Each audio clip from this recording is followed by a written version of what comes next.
Welcome. Today I want to talk about how John, not his real name, healed his sexless marriage. He reached out to me. We'd worked together a couple of years ago. He turned his sexless marriage around, and I want to go over some of how he did that because what there's a lot of beliefs how you heal a sexless marriage, and most of the stuff out there is incorrect. I'm Coach Dennis from menoflegacy.com, and if you're struggling in a sexless marriage, you want to have a conversation, my link is down below for a free consultation and a free conversation. So John had one son, college age, freshman, had not had intimacy in over a year, just a little bit more than a year. I don't remember if it was 13 months or 14 months, but he was in the sweet spot of good time to heal this. And we started working together. I want to say we worked together about 7 months. I didn't go back to look everything up, all the details, because that part doesn't matter. But again, this is crock pot, not microwave cooking. And he didn't talk to his wife. He didn't, complain about the lack of sex. What he did is he started working on himself. He started prioritizing himself. He started going hunting and fishing again, both by himself and with his buddies, things he stopped doing except for, I think, deer season was the only time. But this is something he used to love to do as part of who he was, and he let work and life derail all that.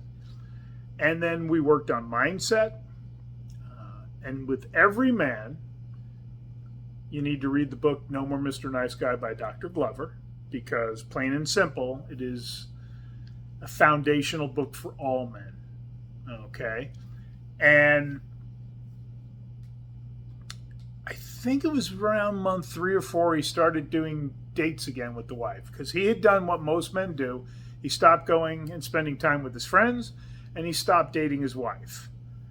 When you don't tend the garden of intimacy, it tends to get overrun with weeds or die. And we made sure he got to the point where he no longer evaluated himself based on his wife's behavior. Now, I want to be very clear. There was no infidelity on either part. A lot of red pill guys want to automatically say she's cheating. No, she's just tired of your lack of effort, your lack of leadership.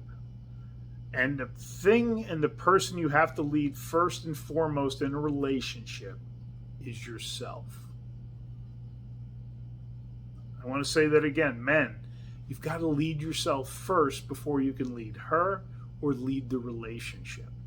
And I got news for you. A feminine woman wants your leadership. Okay? The feminine blossoms under masculine leadership. Okay? She doesn't want to take the masculine role.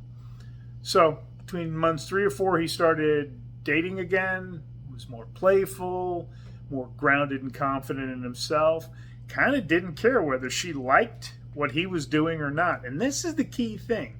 When you're doing stuff to make mommy happy, she can tell that's what you're doing, and she has no interest in playing that game or participating with you. So don't do that, man, okay? And so John kept doing himself. And then dates started again. And then next thing you know, they're intimate again. I actually told him, and this is something that's very counterintuitive because there's no sex going on, but take the idea of sex off the table those first couple of months and you work on yourself for yourself. And as he's working on his mindset, changing his attitudes on things, he became more playful, a little more teasing with her without trying to have sex. And again, drive-bys, it's something I consider critical. He's, again, he was back in the gym as well. You got to take care of yourself. This is part of prioritizing yourself.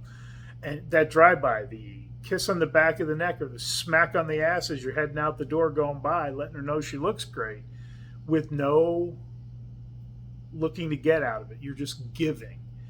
And by the time we were done coaching at about the 7-month mark, they were having sex a half a dozen or more times a month. It just depended. There were other, life happens. Uh, when their son was at college, they had more sex because there was more freedom around the house. When the son was home in the summer and around holidays, it did slow it down a little bit, but not a lot, because they'd kind of gotten into a routine. But it was at least weekly, which for most people would be a godsend. Okay?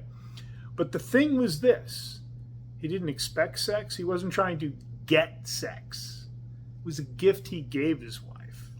Okay? So, something to keep in mind if you're struggling in your relationship, if you have a sexless relationship, and you're in that first 1 to 3 years, now is the time to act, because every year that you go with a sexless relationship is that much closer to the point of no return where you can't save that or heal that relationship. All right, guys? Have a great day, and we'll see you next time.